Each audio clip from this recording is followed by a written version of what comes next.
It really is a game of Russian roulette, and you never know whether you are going to be a person like me who takes one line of cocaine and thinks, wow, that's amazing, I really want to do that, and then who ends up in rehab a few years later, or whether you might be the kind of person who can take it or leave it.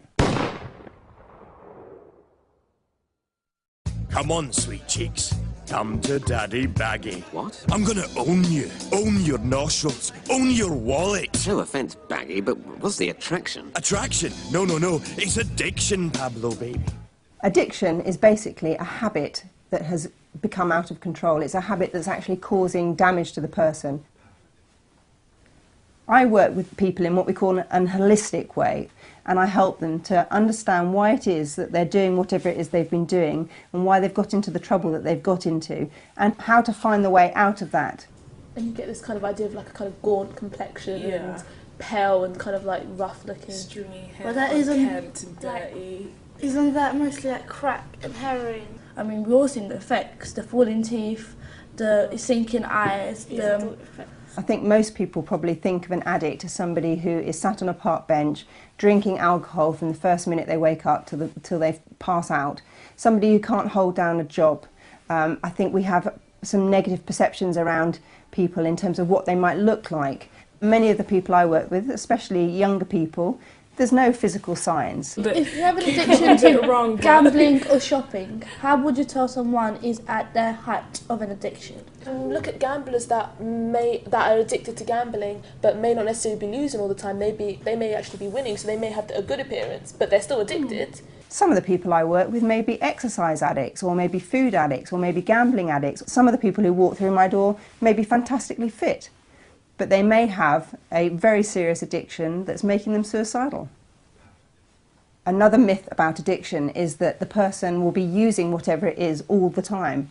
A lot of people think, well, I don't use cocaine every day, or I don't smoke cannabis all day through school, but you can still be dependent on that. I don't think you actually know when you're going into addiction. That's why it's so hard when you get in there to get out of it. Because you don't can't really tell the warning signs as you get into it. Oi, dog! Why are you talking to this jackass, eh? Oh, hello, Mr. Banknote. Once he's had a few lines, it's just me. Really? Oh, yeah, used to be all right. I used to live in his wallet with a bunch of other notes, but these days I spend most of my time jammed up his nose. Oh. It's disgusting, unhygienic. I worked in the media up until 2001, and in 2001 I ended up actually going into rehab myself. My use of alcohol and cocaine and other drugs took me to a place where I could no longer function in society. That's the whole deception about addiction. It's trying to trap you, so it's going to make you like clueless about what it really is at the end of it. You're trapped already. I know for me, the first time I took cocaine, I crossed over a line. Quite often people, when they sit with me, they realise that they crossed over the line way before they realised it. They became what we call powerless a long time before they realised it. Sometimes from the first time they did whatever it was.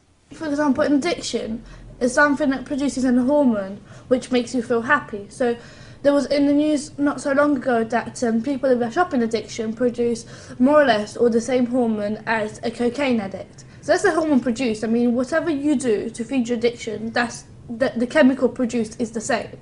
I think that as a teenager, it's a very difficult time. You've got all sorts of different pressures on you. You've got the educational pressures, the hormonal stuff happening, all of the stuff around your identity. What do I want to do with my life? Who am I attracted to? I think that teenagers make the best decisions that they can make, you know, given the circumstances they're in. What I really hope that people watching this film will do is actually think to themselves, do I know enough about drugs? Do I know enough about addiction? Use this as a starting place. Come on, baby. Okay. Oh, you're nasty. Baggy likes nasty. Bye then.